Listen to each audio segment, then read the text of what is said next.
just so everybody knows. Hi, everybody. Welcome. I'm Samantha Johnston. I'm the Executive Director and Curator at the Colorado Photographic Arts Center. We're so happy to have you join us today for the panel on source material. We were really excited to collaborate with Humboldt Arts Foundation to put this exhibition together. If you are in the Denver metro area, the exhibit is on view until September 25th. This webinar will be recorded and added to our website. The artist will be speaking, and then we will have time for Q&A. You're welcome to utilize the Q&A feature throughout the talk, and I will be monitoring that. Yeah, and it's a great exhibition. So if you can see it in person, please come by. If not, we have pictures online, and there's a picture behind me of the gallery. And Jon and Roula, I'm going to let you both take it away. Okay, great. Thanks, Samantha. I wanted to first start just by thanking Samantha, you and CPAC for inviting us to collaborate. I've been a huge fan of your programming for years now, and it's always an honor to work with great institutions and people. So thank you, and also to all the artists for your trust in working with us along the way. It's been really inspiring. And also obviously to Roula, my curatorial co-conspirator, who we've worked together for years, and it's always a great and fun and awesome journey. So thank you. So I won't speak for too long. We really want to give as much floor to the artists, but I'll give a little bit of a background on the history behind the show and kick it over to Roula to elaborate on that, and then we'll dig in. But for those who aren't aware, source material actually first ran as a large online group show on Humble's website around 2018. And it was curated from an open call, like a lot of our other shows are. And the general premise behind that was looking for work that gave a second or new life to expired images. And we're still very proud of the work in that show and everything that we kind of put into it. But we wanted to rethink it and dig a little bit deeper with this new offshoot, looking not only at ways of reimagining images of the past, but looking at artists specifically addressing this concept of care and honor in the process and treatment of these images, especially in the context of appropriation, looking back even to the pictures generation, which often has this kind of nefarious or negative quality and look to dishonoring images. And we were kind of thinking more about how can we flip that? How can we have it be all about honor and care and respect to personal history, cultural history, and so much more. So I'm going to stop right there and move it to Roula to talk a little bit more about the exhibition, and then we'll kick it off to all the artists. Thanks, Jon. And thank you, Samantha, so much for the opportunity to curate in that space. This is the second show that I've worked on with CPAC, and this was, as Jon mentioned, like it's always a pleasure to work and to be invited into exhibition spaces, and that Samantha, you trusted us to work on this and to populate the space in a way that we did is really just, it's a professional honor. So thank you for that. And to Jon, my favorite, one of my favorite collaborators. This is the first, not the first, but one of so many shows that we've worked on together. And unfortunately, I'm not sure that either of us will get to see it there, but just knowing that something we've worked on is living in the world at this point is really just a highlight of this kind of work. So thank you very much for that. And thank you to the artists, again, for trusting us to do this work, to think through this notion of so what care is as it manifests in your work, and to situate that within the wider, more established context of appropriation and reuse and these approaches that have been a part of photo and photographic history since at least the early part of the 20th century. And to address that, which is, it's a well-known, it's well-trod, I think, this subject, and to come to it from a different perspective. And when we were thinking about how we wanted to adapt source material, the online exhibition, thinking about which artists had come across our radar in the last 2, 3, 4 years. It was a really just a wonderful opportunity to sit for a longer period of time with work that I knew rather well, starting with Alayna, and work that I didn't know as well. So that's including Birthe and Jody and Aaron and all the other artists that are included. And so also for me, and I don't want to speak for anyone else, but thinking about care as we're in the midst of a pandemic, and that there is death and sadness and grief and all these things that we're collectively dealing with, it's all around us all the time.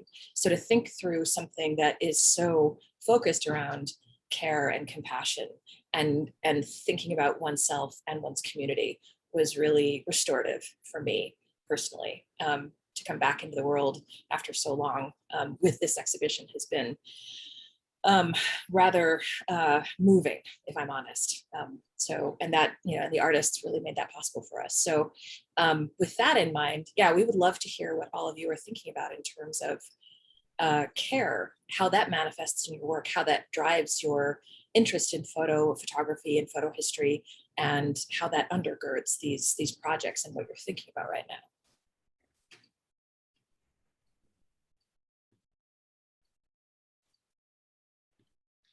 And I'll pull up while we're deciding who's going to talk first. Just That's a few installation shots of the exhibition in the gallery, just so everyone can have a little more context. Yeah. I could go first. I don't know. I don't mean to jump in, but just to kind of like, Get started. Sure. It's not. Yeah. Okay. I'll just start with it's like such an interesting interesting, like I was surprised when I heard that the question of like, how does care manifest in your work? And it's like, oh, this is surprising. I like really in my head it was just like thinking about appropriation but like I hadn't really personally like thought about like really specifically my work and what care means in my work. Mm-hmm. So this was so good because I feel like since I learned about this question, I was just like, what's so interesting? What does it mean? I think like this morning when I sat with this question again, and I was thinking of like the different ways of care in how you can expand care and the different layers of it. And to me, care has a lot to do, obviously, like the first thing that comes to mind is like the touch or the kind of tenderness. When you care for someone or about someone, like there is that the need to touch, and you want to show your affection or your love for the person or for whatever you're caring about, right? And it's interesting to care about something or to care about a person in times where we're not able to touch, where touch seems deadly in many ways. And so this work in particular is about my mother and my grandmother, who both have or had Alzheimer's and dementia. And my grandmother died 25 years ago, but my mom is now in her last stages with grappling with this disease, and so is my family. And so these works were kind of created a few years ago when I, when I was trying to better to come to terms with that illness and with the kind of constant and permanent loss of my mom, because if somebody has experienced dementia or has come in touch with that, it's a very cruel and long process. Usually it's like the person kind of disappears in front of your eyes, and that usually takes multiple years. In the case of my mom, over 10 years. And so I was kind of looking into so I think the other notion of care is also a curiosity. It's really closely connected to an inquiry, or the willingness to inquire about who something or someone is, and being okay with the answer as well, of like sitting with that and asking. And I feel like I do this in all my work, regardless if it is a personal project like this one, or if I'm working with like a personal archive in this case, or I have other projects where I'm working with found images and I don't know the people in the images.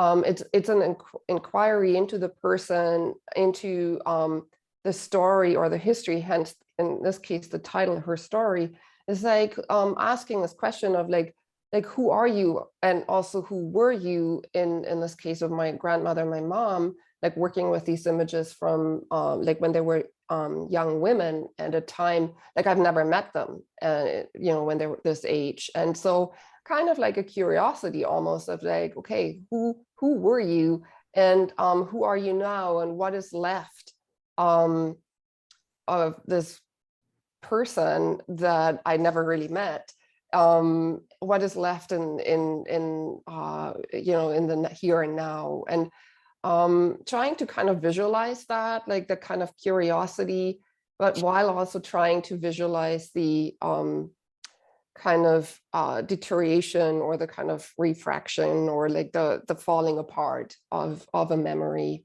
and of a loved one. I don't know if I could go on, but I don't want to take up too much time. So I can also just pause here and we can come back to it later. Birthe, I just had one question for you. So these have a sculptural presence as well. I'm just curious if you could speak about using the, I guess the images, the found image, if you call it that, or the family image, and then adding or sort of manifesting this work as with a sculptural element in mind. Yeah, you do have that. You know, what the way that we see them as audiences, like it's a framed two-dimensional object on the wall, but the objects themselves have a sculptural presence. So I'm curious, could you say a little bit more about that? Yeah, definitely. And I think that goes along together with this idea around touch, right? Yeah. And again, like care, to care. I think I have a curiosity to care for, or I'm caring about the object. And if you know, like if you look at other work, I'm working a lot with objects, and I'm working a lot with like in this kind of sculptural way of assembling something, setting something up. And I think it has something to do with my curiosity of understanding, like wanting to understand, and how I think it really, like understanding is possible is like quite, if we think of like how children learn, right? Like they touch everything and they put it in their mouth. And so for me, like, and even more so now in an age where, in a day and age where like we are surrounded and bombarded by images, and they hardly ever get printed, and they just float somewhere out in the digital space as pixels.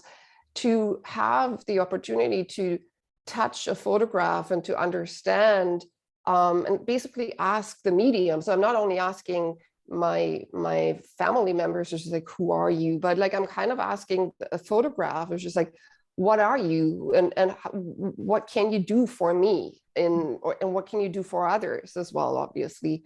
Like, what kind of power do you hold? And I think for me, that is expressed, or this all comes to life in the assembling of an object, or in touching it and cutting into it. And all my work is very kind of physical and tangible in that way. I hardly ever do anything in post-production. Yeah. So it's incredibly important for me to be able to set up these kind of mini sculptures or mini installations, to touch them, to arrange them. And while I'm doing this, kind of coming to an understanding of the role of a photograph for me. Oh, it's beautiful. Thank you. Thank you.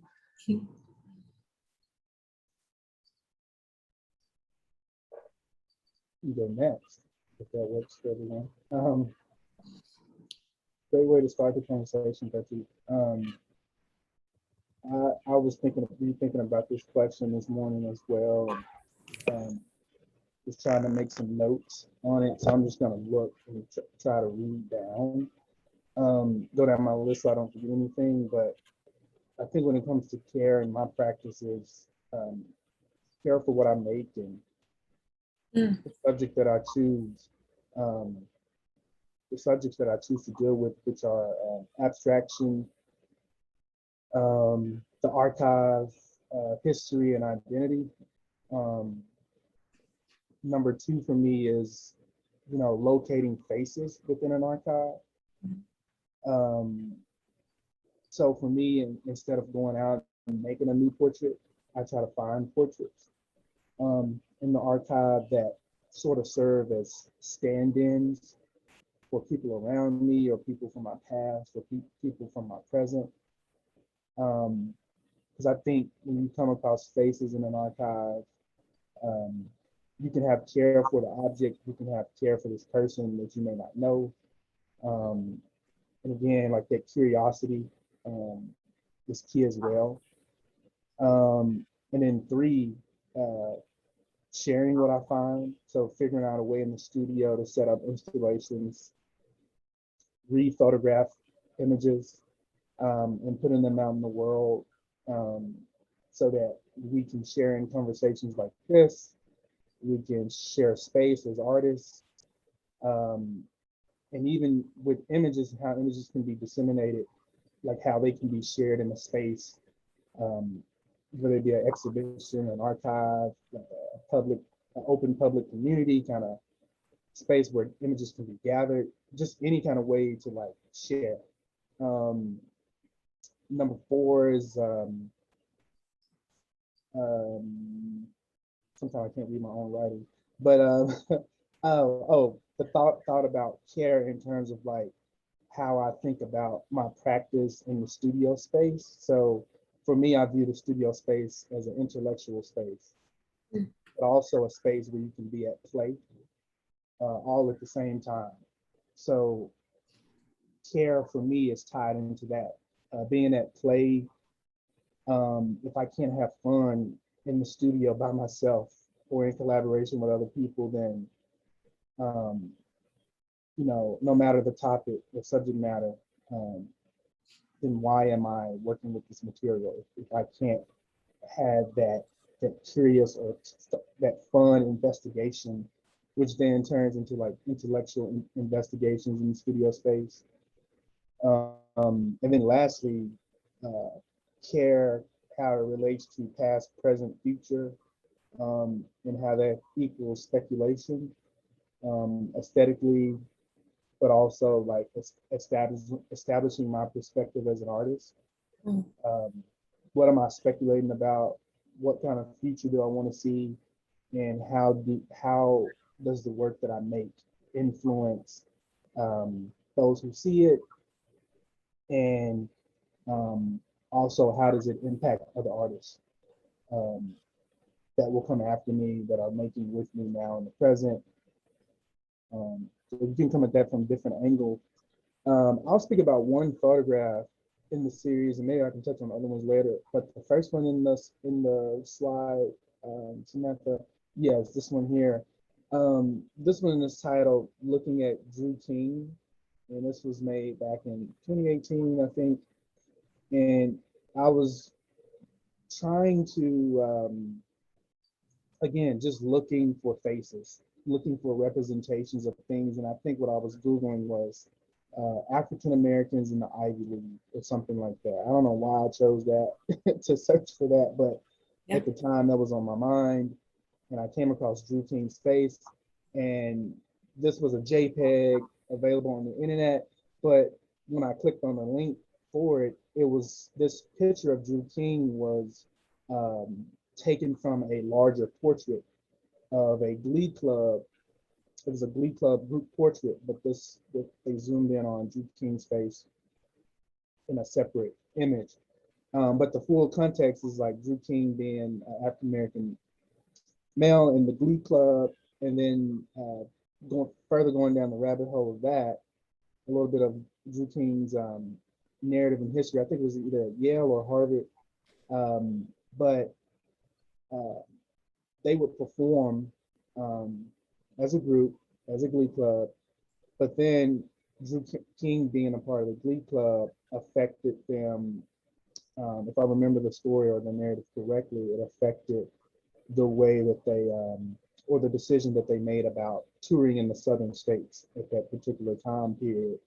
And of course, they were segregated venues, and then you can go from there. So it's interesting how, like, when you investigate an archive and you're just interested in the face, but then when you take time to go further and figure out who is this person, what is the backstory, and everything that comes along with that, I think we as individuals can become closer to that individual, or just have more more of a what's the word I'm looking for?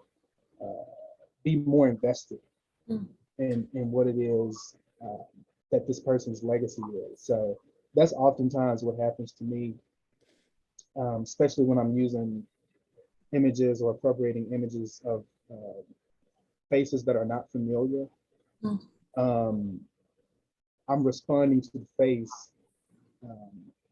most times because it's reminding me of myself or other people around me, people from my past or present, and then I try to take the next step and figure out who is this person. So that I'll stop there and we can continue later. I'm looking forward to hearing what everyone else has to say about their practice as well.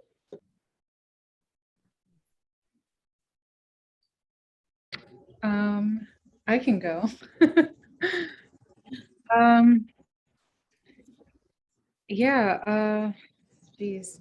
Well, first of all, I'm like really excited that I was even asked to be a part of the show, and working with like both Roula and Jon before has been so nice, and to see all of the other artists work. And I'm sorry if my background is like loud. It seems like as soon as I turned the camera on, then stuff started happening.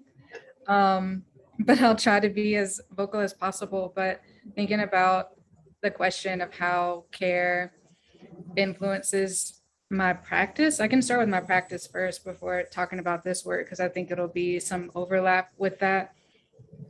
But I usually say that I always just come from a personal experience of some sort, whether it has to do with, well, not whether, most of the time it has to do with either myself or my family. And then that in turn turns to something else, and me looking at more of a historical point of view, because I do believe that even if it's not like blood relation of some sort, that there is information from the past culturally that influences how we act or respond today, which is really how even this work came about. And I'll like try to be concise as possible as far as the process went with this work. But I guess like the short overview is that I went home during, let's see, that's last summer. And I was in complete artist block. I was not creating a thing at the beginning of the year. And I went home and I started going through photo albums of just my family. And I just had like this desire to like look more at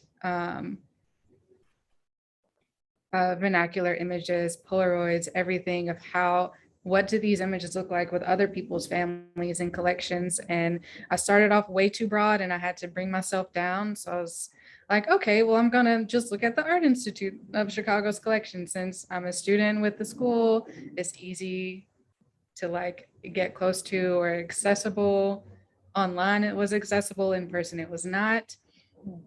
So I started digging through, looking at different images, both of not only vernacular images, but also other portraits, such as like ambrotypes, daguerreotypes, just the whole gamut, and even just your typical black and white photos. And it just narrowed the scope of me of looking at Black women and how Black women were represented or talked about in main media, or even if it wasn't like in like mainstream media, there were other things that influenced that. But I did make that decision to like, I'm gonna really tune in on looking at Black women in these images. And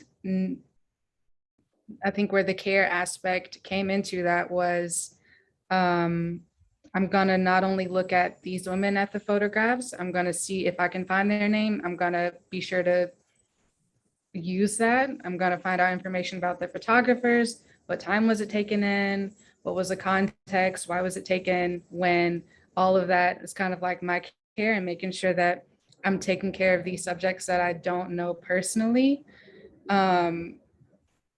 And trying to be accurate with that as best as I could, with the knowledge that I'm not going to find all of their names, or there are going to be some details hidden, but I'm still going to try my best to find out, so that not only do I have a better idea of who I'm talking about and creating work about, but also so that other people can have this information as well.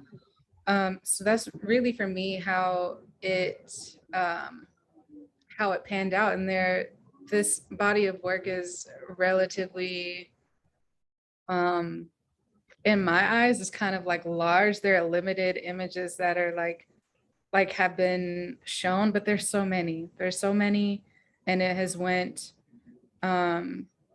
it's changed a lot, I think, or not a lot. I would just say that it kind of like involved in terms of thinking about Black and white versus showing it in color, or me inserting my body into these images as well. And what does that mean? What does that look like? And even thinking of gestures, I didn't start off with like placing my hands on the actual images.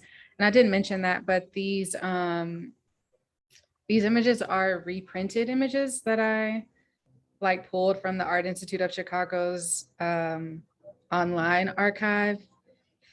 And I'm kind of glad that it did work out that way, because I know if I were to ask to interact with these in person, I would not be able to touch them. Like that just would not happen. But through this way, it gave me a chance to, and I gave myself parameters as far as like, I'm only going to work with these images inside of my home. Like that's it, because this is the place where I feel comfortable, and I want to keep it in a place of comfort for me and for these images as well. So I'm going back to what I was saying before. I didn't start off using my hands. I started off using things around like my apartment at the time that were precious to me. And the main thing was using like a passed down plant that my grandmother had gave me. And she just turned 80 this year. And I was like, I'm going to use this plant and pieces of this plant to cover up aspects of these images that take away from these Black women or their narratives in some way, and kind of giving more light to it. And then it didn't feel like it was enough. So then that's when I started using my hands on the images. And I've gotten asked a bit about the ring that I wear. That's also like a precious object to me. My mom gave that to me, and as an engraved message for me that she made for me personally, which is why I did wear it in most of the images, even in the images where you can't see the top of my fingers, or if I'm just holding or cradling them. But yeah, just in response to that, just making sure that my gestures also show that I care about these women in these images, and I care about their stories and their backgrounds, and just want to make that not only the images brought to a new light and accessible in a way that maybe they hadn't been seen before if they had been seen, but also being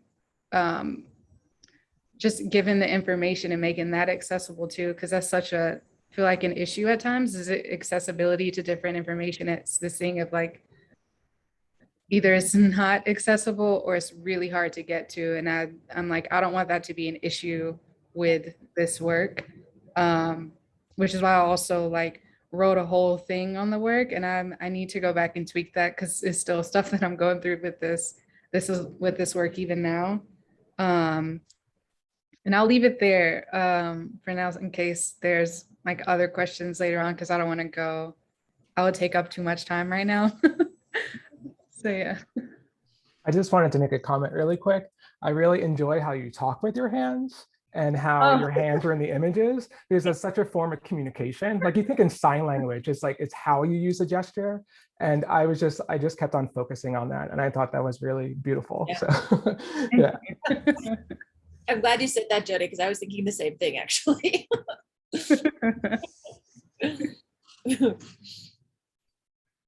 Okay, I guess I'm up.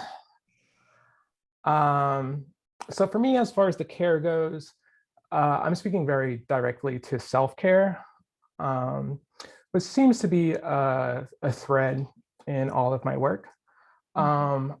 This work was created in 2016. It was, in therapy, if anyone's gone to therapy, one of the assignments that you're kind of given is like to write a letter to your past self. And I like kind of interpreted that into playing with these images of this portrait I have from when I was in kindergarten. I had a very late understanding to how my brain works. I can read, I could read a sentence or two sentences, so I'm kind of like, oh, I could read, I just prefer not to. But I never had a formal diagnosis, but dyslexia would be probably a good one to start with. There's probably some other processing stuff as well. So the actual image is how I read and write. Realizing this too later in life has really kind of given me, I've been focusing on that as far as like how like seeing as reading and writing. And it kind of started in this body of work, talking really directly to my very confused kindergarten self, kind of dealing with, the brain that I was kind of dealt with. I was, in kindergarten, I was very isolated, both at home and in kindergarten. Throughout school, I didn't speak in kindergarten. I kind of just like sat in a corner by myself in my little imaginary world. So this work is trying to tap into a little bit of that. This is my letter to myself, and yeah.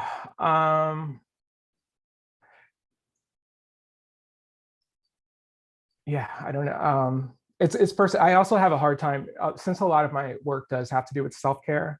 I struggle with this idea of being an artist with like this whole public and private situation. And I struggle with that quite a bit. So I never really know how much to share. And in my mind, I'm just like, my images are like, this is how I'm reading and writing. This is how I'm kind of like showing. So it's really hard for me to articulate and talk about like the images, or I don't even know if they should go into that detail. I really love the idea of the interpretation, no matter what it might be. But these images, the titles for these images are very like, one words, like, reflecting, projecting. That one image of myself with a hand is a projection from projected on me. And yeah, this here is my class photo going back, and I really wanted to incorporate this one. I didn't really edit or change much of this except for put the word gentle instead of taking out the class in the school I went to. But I think this photo really like taps into like everyone is kind of smiling and staring at the camera, and I'm like just kind of gazing off in my own world. And that really like that feeling like, and tapping into that, like writing a letter to myself and just being like, hey, it's okay, like, and just, this idea of feeling just very isolated and like an alien. And the fact that seeing this photo and realizing that I went back that far was a little bit mind-blowing. So I really liked incorporating this photo as far as how it reads into the other images. Yeah, and like even currently, as far as my with having a very visual mind, when I'm kind of dealing with kind of deep depression, I just dive into photography kind of without even realizing it. 2016 to 2018, I was like photographing at least 100 images a day. and I didn't understand what I was doing at the time. But like going back now and looking at that work, it's just like, oh, I get it now. It's like, my brain understands it on this different level without words, and then like when I look back and kind of have some time with understanding, so it's just a little mind blowing. I work a lot with collages too. I've been photographing for a majority of my life, going back to some photographs I've taken in the 90s, and been all those 4x6 prints. I worked at a photo lab, 1 hour photo lab for like 10 years. So I have an abundance of prints, but this idea of kind of like ripping these images up and playing with them and like trying to understand and reconcile. I like the word reconcile a lot when I think of my work. And just revisiting, the other day, just recently, I came across like my first photo one, like prints in the darkroom. And even that was mind blowing. Like it just, so, a lot of this stuff is really, it's about self-care, and it's about reading and writing with the actual image. And I think that's all I have. Well, Jody, I had one question, as we're kind of thinking about the concept of care and touch and tactility with a lot of the work in the show. The title for this project is really an interesting tie-in. I know it was originally called Be Gentle with Yourself, and you updated it to Gentle. But can you talk a little bit about that idea of where that title kind of fits in for you, but then within the larger context of this sort of conversation about care and all of those issues? Yeah, definitely. I think, gentle, it's like my relationship here to my inner child. And it's a two-way street as far as me talking and writing this letter to my kindergarten self. But then also that kindergarten self kind of like sharing that space with me, and that kind of conversation, and kind of like, I'm the biggest asshole to myself. No one else could be meaner to myself than me. So, I think it's that kind of two-way street in that conversation between the inner child and my current self, and just a reminder to be gentle. And yeah, it did start with like, be gentle with yourself. It kind of felt like a catchphrase after a while. I have a hard time putting words to stuff, and I change things all the time, how much I put words, how much I don't. But I think that kind of summarized that kind of relationship with my current self and my past self.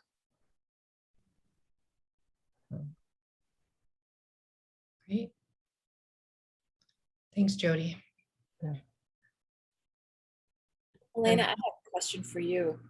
You mentioned it wasn't immediate that you started, sort of that your presence, your body, your hands specifically wasn't the first. That didn't happen immediately when you were photographing you were working on this project. When you did start, and that somatic sort of intervention in the image and the composition, was there trepidation or pause, or like what was your thinking in the lead up to that? And once you started that phase of the project, like, did it feel just like the right thing to do? Because there was a moment of, when you were describing it, when you were talking about your work, there seemed to be a moment of pause there. So I'm just wondering, could you sort of describe like the lead up to that, when you were when that became part of this project? Yeah. I would say that when I, like, the moment that I realized that using plants for this work wasn't enough, it came after looking at them, after I captured them, when I was going to start editing them. And for me, I'm such a gut feeling person. If it doesn't feel right, then I'm like, okay, we need to go back to the drawing board, because that's not right.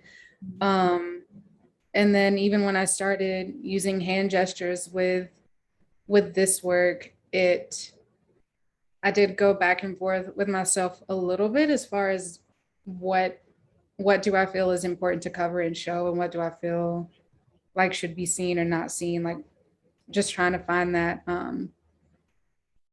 trying to make sure that what I was talking about visually was matching what I was, trying to make sure that what I was capturing matched what I was saying. Because that's I feel like that's been a challenge for me with any work. And I think it will continue to be until I figure things out. But yeah, I think that was the biggest or the largest bit of pause for me, on top of this work being so different from everything else that I've made in the past. And just that fear of, I think that fear of it being understood, what I was doing, the way I understood it in my head.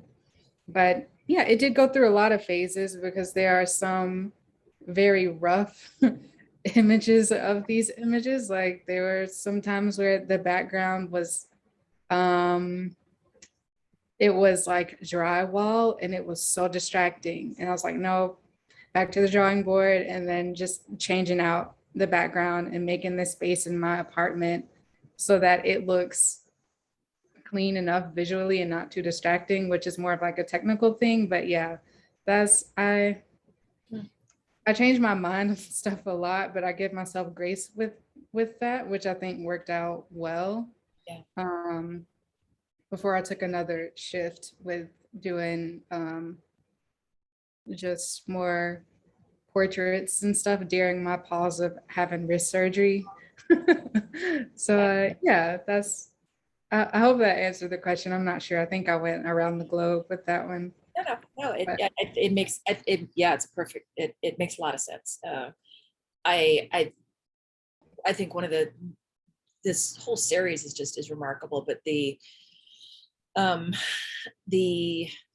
way that you insert yourself is so, it's such a measure of what we're talking about relating to care, as much about the women who, you and by extension we don't know anything about who they were, like the circumstances of their lives, why they were photographed in the first place.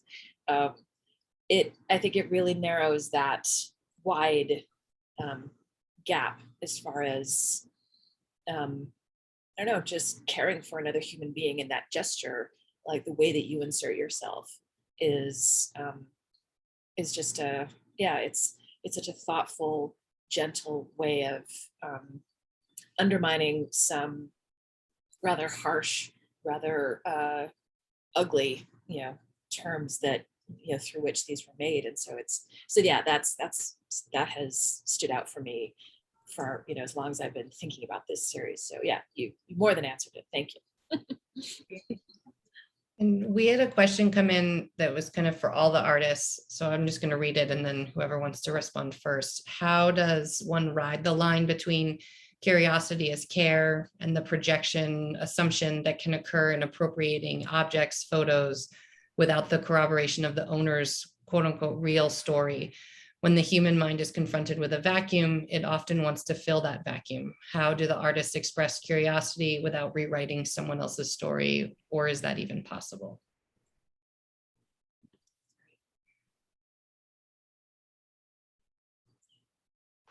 I can try. I can try and go first. It's such a good question, and I can answer it in maybe two different ways. So the first one is, yes, when I did make these images about my grandmother and my mother, who I would say I know their life story really well, even though I didn't know them back at the time when those images were taken. But I was aware that just depicting them probably in this way, or doing what I was doing to these images or to these photographs, would probably be difficult for them to see. Like when I couldn't show them to my grandmother because she was already dead. But she, when my father saw these images of my mom, he was just like, don't show them to mom. They're probably too disturbing for her. She was also already quite ill at the time. So there was that moment of me grappling with, like, am I doing something to these two women, or to these to the picture that they would like to uphold, to kind of showing them like in a bit more darker way, in a yeah, like basically ripping apart an image of my mother or my grandmother in that kind of physical way. And I came to the conclusion that it is okay because and thinking of my other roles as a photographer or like other projects I've been working on, and taking portraits of people, looking into the world, I find it this question of like, is my view onto the world or what I'm looking at or what I am interpreting here, does that go in line with how the person sees it themselves? Is that comes up all the time. And I think that comes up as a visual artist all the time, especially when you're working with photography, photos. And I think there is no, at some point, no big difference of like working with a found object or found image or taking a portrait of a person. I remember taking portraits of a community in the Yukon, and when I showed them their images, they were like, well, we really think this is really impressive, but we don't really, like, this is how I look. I don't think I look like this. And so I think this is because it is the question is so triggering for me in so many ways, because it kind of comes back to, it's like, well, isn't there always a huge gap between the way we perceive us, or what we think our story is, and how others perceive us and what others see in us? And I could be like, well, my story is this, and this is who I am, but somebody else might look at me and just like, no, this is not how I perceive you at all. So I think there is definitely like, it's, I don't want to say like, it's like an easy, it's nothing to dismiss, or it's an important question for sure. It's just like, this other term is that comes to mind is not only curiosity, but it's also like the idea around responsibility, right? Like, I am responsible for something. I'm responsible for an image that I'm creating here and for a message.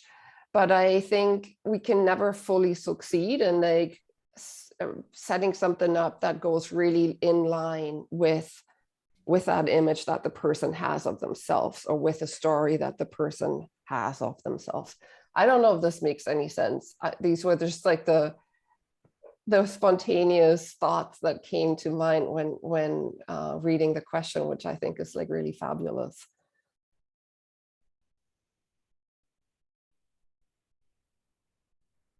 Thank you, Birthe. Anyone else have any other thoughts on that particular? I know we have one other question someone wants to ask as well.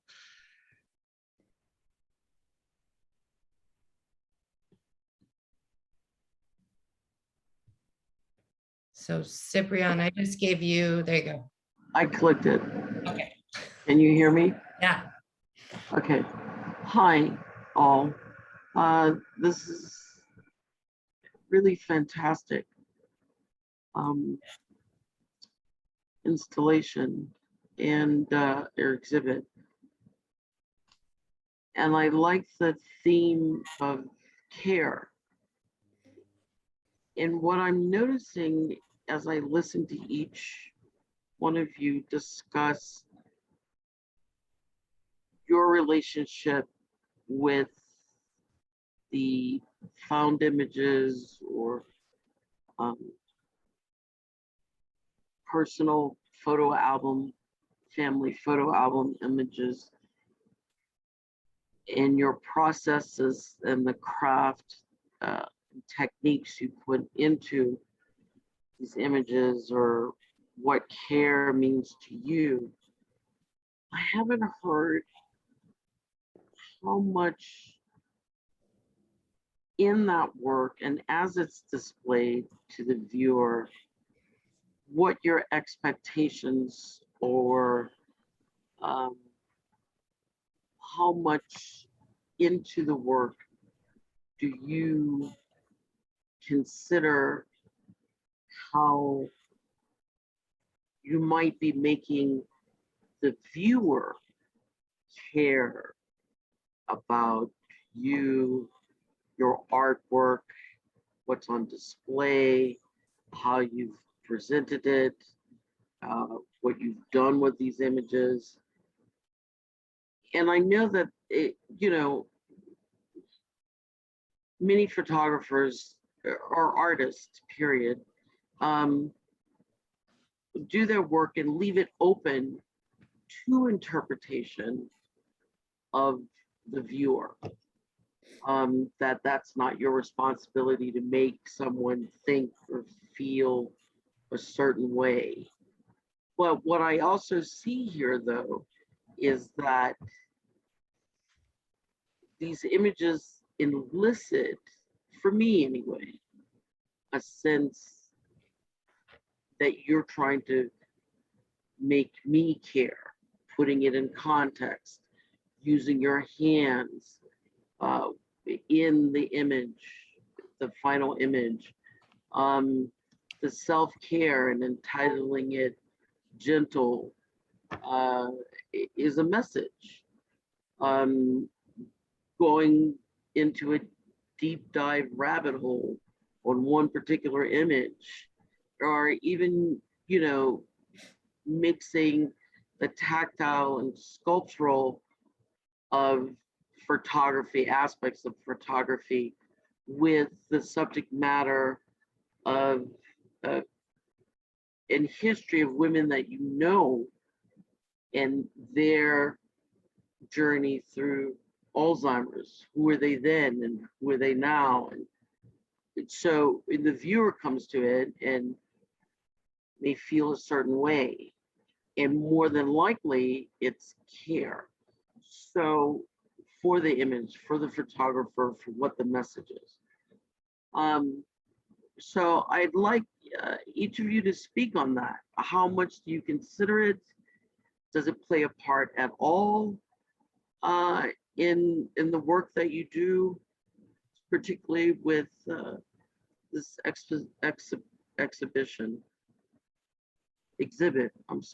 exhibit at CPAC or the center? Okay, I'm done. Thanks, Ciprian. No problem, Samantha.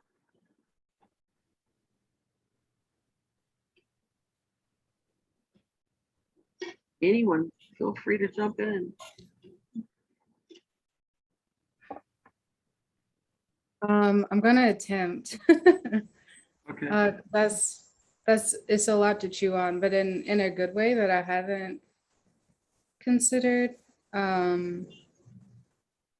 I can try to answer it. I think when creating the work or getting ready to like put it out and show to people, at least for me personally, I just try to make sure that I'm taking care of me first, because I do acknowledge the fact that as with any artist or their work, not everyone is going to care for the work in whatever way that means, whether it's just they don't engage with it at all, or even if it's just criticism toward the work, that they don't agree with what you're doing, which I think both can happen. Not so much creating a work in a way that I will get the care and stuff first, but just making sure that the work that I'm putting out, I care about it first, and I'm taking care of me and care about what I'm doing first. And I don't mean that in a, I don't know, like a selfish way or anything, because I do want people to engage with it, and to hear, not as me as an artist to like learn more about me, but more about their work, because none of the people in this work are me, even though I'm a part of it. So, and I'm not sure if I'm answering your question. I probably like just jumped into like the deep end with trying to. No, you're on the right track. Keep going. I think I need to like think a little bit first. I'm like gonna pass it over, but that is a really good question. I'll say that.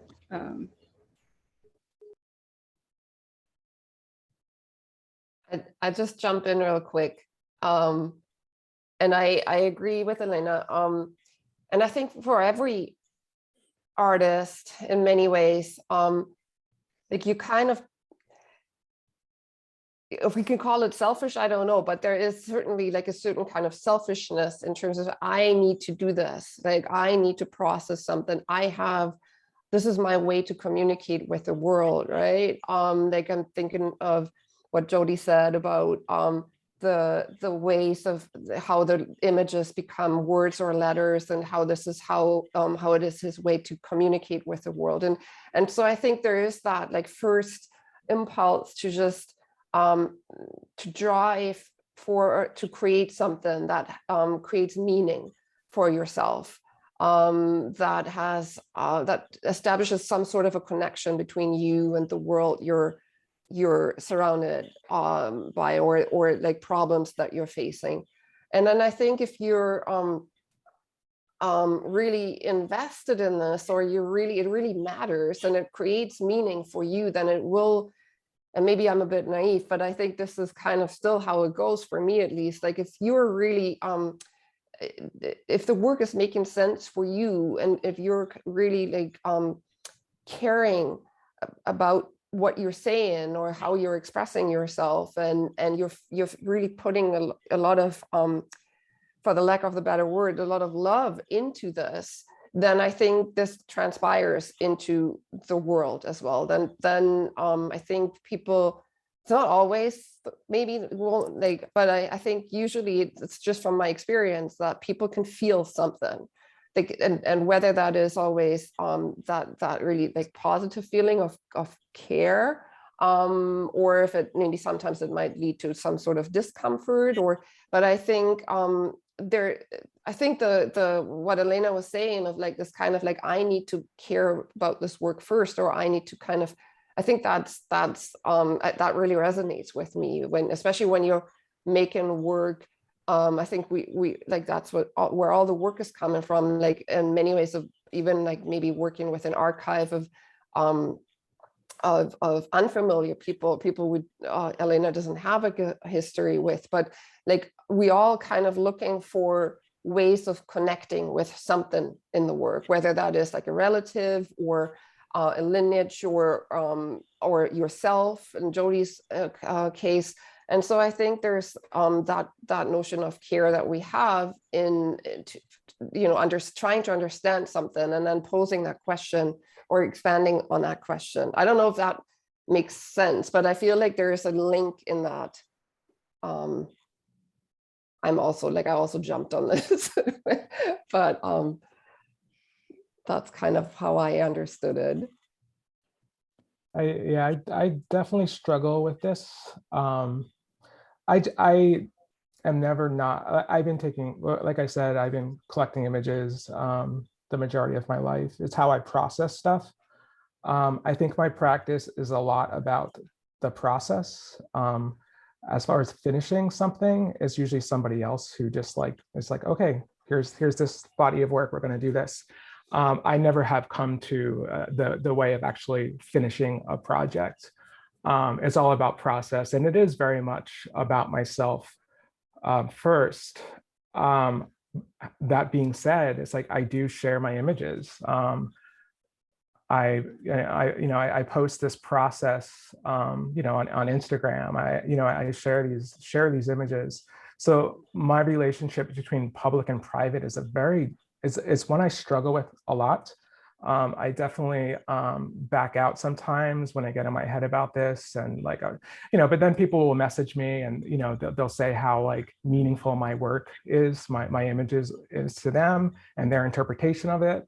And I guess maybe that's why I share it. So it's not meaningless, the fact that there's like this audience that, and I don't think selfish is the right word. Maybe it's oversharing. I don't know really what the right words are. I'm trying to find them on the go here. But it's hard. It's hard being an artist who works visually and is communicating, reading and writing with their images. And it's hard to think, I think in my head too much when I think about an audience. And the culture of like social media where you have like little hearts on things, like, and the way that sometimes I get in my head and I have like I'm behind my camera and I think about what is the audience gonna like, instead of like, what do I like? Now my whole attitude with Instagram is like, if I get low likes on an images, it means I'm doing something right, because that's something I care about. That's something I'm really proud about, and I'm gonna share this. And if people aren't interested, and then we also have to talk about algorithms and all that stuff. But it's hard, I don't know. I think I'm just asking more questions than answering questions at this point. But geez, yeah.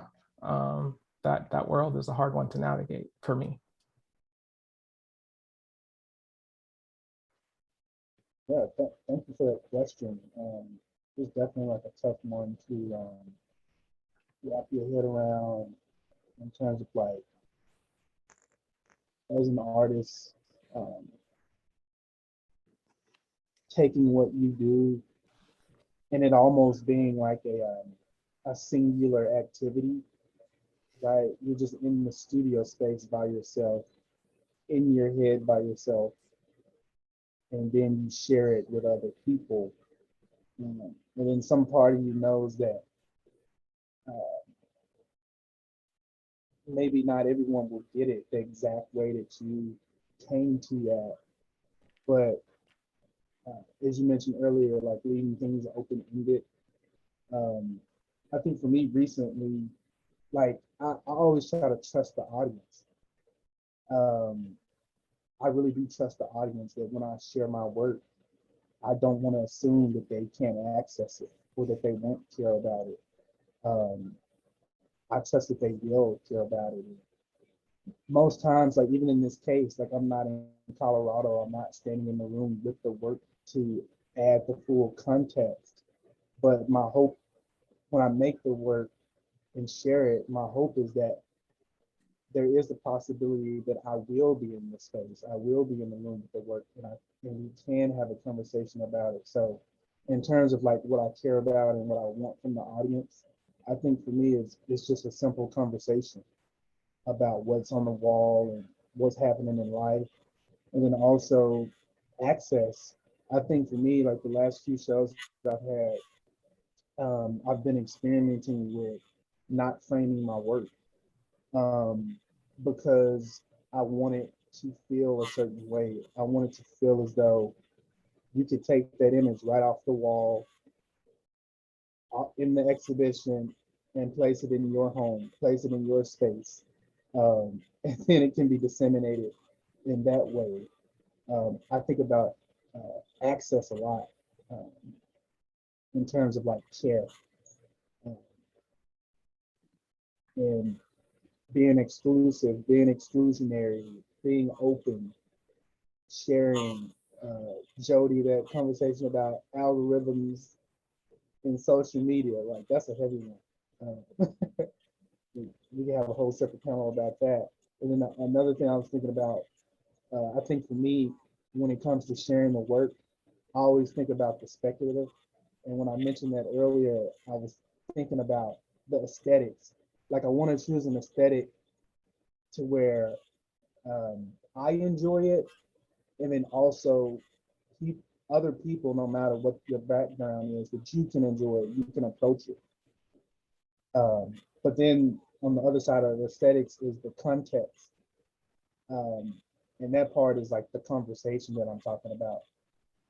You may not know exactly who's in the image or what all the cues and signals in the images are, but hopefully we can have a conversation about that, and then both grow from that, or as a group grow from that. And also my hope in terms of conversation is for, if people are in a space, if you come alone or if you come with someone, hopefully you'll leave the exhibition having a conversation about the work.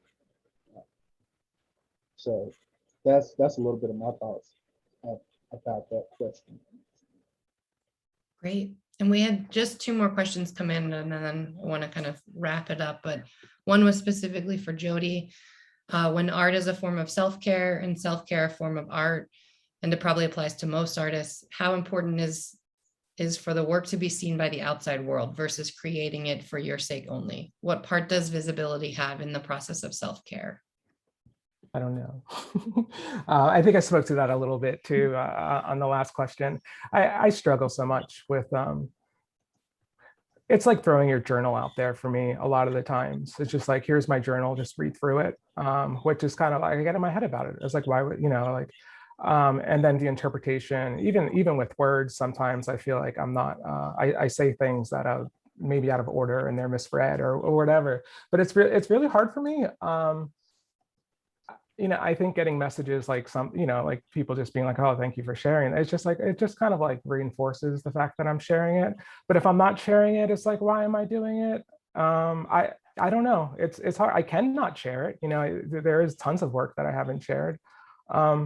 Gee, I don't know. I'll get back to you in maybe 10 years. I don't know.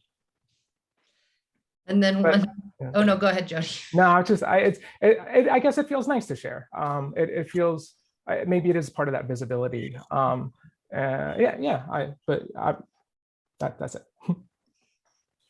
And then one other question was, for those of you who work with the found images of unknown people, do you find you have a deep and sometimes profound relationship with both the subjects in the photographs as well as the anonymous photographer?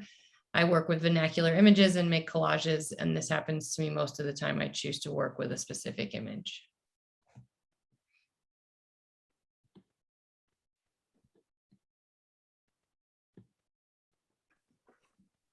The short answer is yes, 100%. I think it's just, even if you're thinking about like a real life relationships, you spend a lot of time with someone, you get to know them a lot, you really develop a deep care. And with a lot of the images are of people that are no longer alive, and I think it just adds, at least for me, that added element of like respect for what their lives were and making sure that I'm taking care of at least what I know of them, both, yeah, just like as a respect thing, but also because they're not able to speak for themselves. So yeah, it is 100% of, for me at least, a relationship with the images, even to the point to where if someone's referencing a number or a title of my work, is like I automatically know what they're talking about, or if there's like a description of what it is. But yeah, it definitely comes with spending time and researching. Yeah, that's it.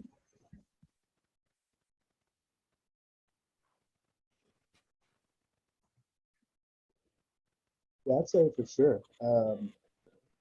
Yeah, I do. Like, I'm sitting in my studio now and I got images that I've made, images that I've Xeroxed and inkjet printed and used as backdrops for photographs. And so I think with those images,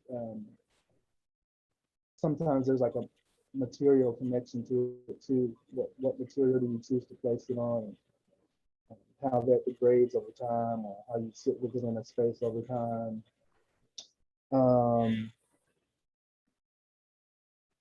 I think what I was saying in the beginning, it's the faces of people.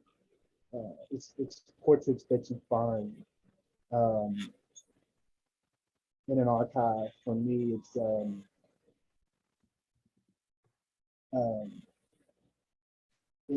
it's almost like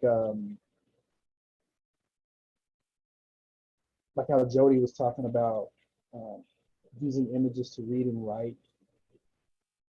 I feel as though that's a perfect way to put it, because sometimes it's hard to put things into words, but as artists, we speak visually. But I also feel similarly about music. Like, I think music does what visual art can't. And you use them appropriately. Some of us become visual artists and some of us become musicians. But it's a way to sort of like express things. Like, you pick the correct route. And then in terms of thinking about the photographer, sometimes I don't think about the photographer that much, because one, sometimes you don't find the information about who made the image. And then secondly, I guess when it comes to appropriation, I'm trying to give the work a new life, and then that goes back into like care, right?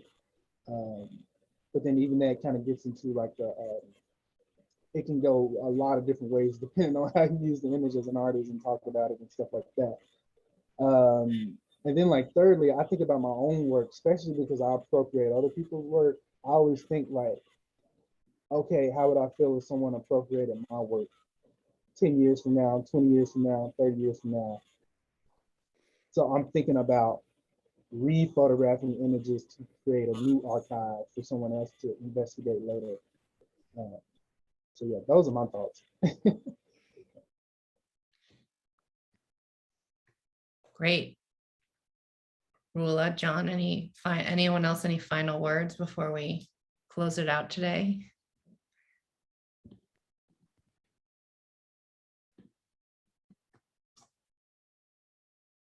Well, I want to thank everyone for joining us today. Thank you to the artists. It's always such an amazing opportunity to hear more and to go beyond just the statements and the things that I read and what I see on the wall, and to hear more voice and story behind the work. So thank you all for being able to join us. I know we weren't able to have everyone join, but it was great to have this conversation today. So it was recorded and it will be put on the website later in the week.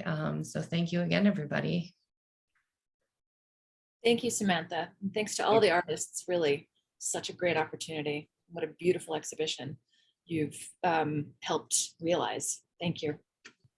Yeah. Yeah, and thank you for adding your thoughts and words to give more context to work. And I think Roula and I have been sitting very closely with this work for a while now, but I think everything that you said in this conversation gives it so many new dimensions for us. So it's really, really been wonderful. Thank you.